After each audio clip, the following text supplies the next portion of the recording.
সালাম দিয়ে বলতে হবে, প্রিয় খুনি আপনি আমার প্রণাম গ্রহণ করুন। এদিকে জয় বাংলা বাজারে শেখ হাসিনাতেই আস্থা, লিফলেট দিতেই গণপিটুনি। এরপরই থাকছে হাসনাত আবদুল্লার অনুরোধে হাসপাতালে ফিরে গেলেন আহতরা। সর্বশেষ থাকছে এবার শিক্ষার্থীদের আন্দোলনে টালমাটাল সার্বিয়া। শুরুতেই থাকছে সালাম দিয়ে বলতে হবে, প্রিয় খুনি আপনি আমার প্রণাম গ্রহণ করুন। অমর ২১শে বইমেলার প্রথম দিন বাংলা একাডেমিতে স্থাপন করা হয় সাবেক প্রধানমন্ত্রী শেখ হাসিনার ছবিযুক্ত ডাস্টবিন। বইমেলার প্রাঙ্গণে বসানো ডাস্টবিনে শেখ হাসিনার ছবি থাকাকে কেন্দ্র করে বিতর্ক সৃষ্টি হয়। এবার বিষয়টি নিয়ে মুখ খুললেন সংস্কৃতি উপদেষ্টা মুস্তফা সরোয়ার ফারুকী। রোববার ২ ফেব্রুয়ারি রাতে এক ফেসবুকে নিজের ভেরিফাইড আইডিতে এক পোস্টে তিনি বলেন, ৬ মাস হলো আমরা একটা খুনি সাইকোপ্যাথের হাত থেকে মুক্তি পাইছি, জাস্ট ৬ মাস। শিষ্টাচারের বিষয়ে সংস্কৃতি উপদেষ্টা বলেন যে খুনি শত শত মানুষকে গুম করিয়েছে, হাজার হাজার বিরোধী মতের মানুষকে খুন করিয়েছে, জুলাইয়ে একটা নরকীয় গণহত্যা চালিয়েছে, ইলিয়াস আলীকে গুমের পর হত্যা করে তার মেয়েকে জড়িয়ে নাটক করেছে, হেলিকপ্টার থেকে গুলি করিয়ে মানুষ মেরেছে, তার সাথে শিষ্টাচার? প্রশ্ন রেখে মুস্তফা সরোয়ার ফারুকী বলেন, হিটলারের সাথে শিষ্টাচার? Are you serious? সালাম দিয়ে বলতে হবে, প্রিয় খুনি আপনি আমার প্রণাম গ্রহণ করুন।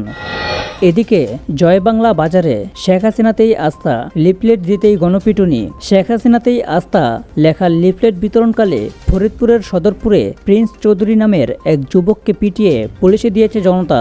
রোববার ২ ফেব্রুয়ারি সন্ধ্যা ৬টার দিকে উপজেলার চরবিষ্ণুপুর ইউনিয়নের জয় বাংলা বাজারে ঘটনাটি ঘটে। প্রিন্স ওই ইউনিয়নের দক্ষিণ চর বিষ্ণুপুর গ্রামের মৃত আব্দুর রাজ্জাক চৌধুরীর ছেলে। জানা যায়, প্রিন্স সন্ধ্যায় জয় বাংলা বাজারের বিভিন্ন দোকানে শেখ হাসিনার ছবি সংবলিত লিফলেট বিতরণ করছিলেন। বিষয়টি বাজারের লোকজনের মধ্যে জানাজানি হলে আটক করে পুলিশে দেন তারা। আটকের পর তার কাছে থাকা কিছু লিফলেট জব্দ করে পুলিশ। সদরপুর থানার ভারপ্রাপ্ত কর্মকর্তা আব্দুল মোতালেব হোসেন ঘটনার সত্যতা নিশ্চিত করে বলেন, ঊর্ধ্বতন কর্তৃপক্ষের সঙ্গে আলোচনা করে আমরা প্রিন্স চৌধুরীর বিরুদ্ধে আইনগত ব্যবস্থা গ্রহণ করব। এরপরই থাকছে হাসনাত আবদুল্লার অনুরোধে হাসপাতালে ফিরে গেলেন আহতরা। বৈষম্য বিরোধী আন্দোলনে আহতদের পুনর্বাসন ও সুচিকিৎসার দাবিতে প্রধান উপদেষ্টার বাসভবনে সামনে অবস্থানকারীরা অবশেষে হাসপাতালে ফিরে গেছেন। বৈষম্য বিরোধী ছাত্র আন্দোলনের আহ্বায়ক হাসনাত আবদুল্লার অনুরোধে রোববার ২ ফেব্রুয়ারি দিবাগত রাত ১:১টার দিকে তাদেরকে প্রধান উপদেষ্টার বাসভবন ছেড়ে দিতে দেখা যায়। এর আগে বৈষম্য বিরোধী আন্দোলনে আহতরা ৭টি দাবি জানান। হাসনাত আবদুল্লাহ মনোযোগ দিয়ে অবরোধকারীদের কথা শুনে তাদের দাবির সঙ্গে একাত্মতা পোষণ করেন। একই সঙ্গে তিনি প্রতিটি দাবি বিশ্লেষণ করেন, কোন দাবিটি কোন পর্যায়ে রয়েছে কিংবা কিভাবে সেটা আদায় করা যায় সেগুলো নিয়ে বক্তব্য তুলে ধরেন হাসনাত আবদুল্লাহ। হাসনাত আবদুল্লাহ জানান, চলতি সপ্তাহেই তিনি আহতদের সুচিকিৎসা সহ পুনর্বাসনের বিষয়ে আলোচনার জন্য সচিবালয়ে যাবেন।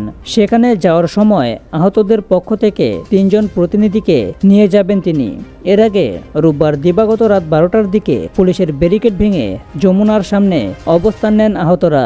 এর কয়েক মিনিট পরই তাদের সঙ্গে কথা বলতে সেখানে উপস্থিত হন বৈষম্য বিরোধী ছাত্র আন্দোলনের আহ্বায়ক হাসনাত আবদুল্লাহ। তবে আহতরা প্রথমে তার সঙ্গে কথা বলতে রাজি হননি। এমন সময় আহতরা অভিযোগ করেন, হাসনাত, সার্জিস ও সমন্বয়করা আহতদের পরিবারের খোঁজখবর না নিয়ে রাজনৈতিক দল গোছাতে ব্যস্ত। আহতদের পুনর্বাসনের কথা সরকার শুধু বলছে, কিন্তু কেউ বাস্তবে কোনো উদ্যোগ গ্রহণ করছে না। এদিকে আহতদের উদ্দেশ্যে হাসনাত বলেন, বৈষম্য বিরোধী ছাত্র আন্দোলনে আহতদের সুচিকিৎসা দিতে পারে নাই, এটা সরকারের ব্যর্থতা। এই জন্য সরকারের আমলাতান্ত্রিক পদ্ধতি, সচিব ও আমলারা দায়ী। যারা আহত হয়েছেন তাদের সুচিকিৎসা নিশ্চিত করতে না পারায় হাসনাত নিজেও ব্যথিত বলে জানান। তিনি বলেন, আমাদের হাতে কিছু নেই, আমরা কিছু করতে পারি না। আপনারা যে চিকিৎসা পান না এটা সত্য, এই জন্য দায়ী সরকারের লোকজন। সরকার ভালো মতো তদারকি করতে পারেনি। সর্বশেষ থাকছে এবার শিক্ষার্থীদের আন্দোলনে টালমাটাল সার্বিয়া। সরকারের দুর্নীতি ও অদক্ষতার বিরুদ্ধে বিক্ষোভ করেছে সার্বিয়ার শিক্ষার্থীরা। গত নভেম্বরে বিক্ষোভ শুরু হয়।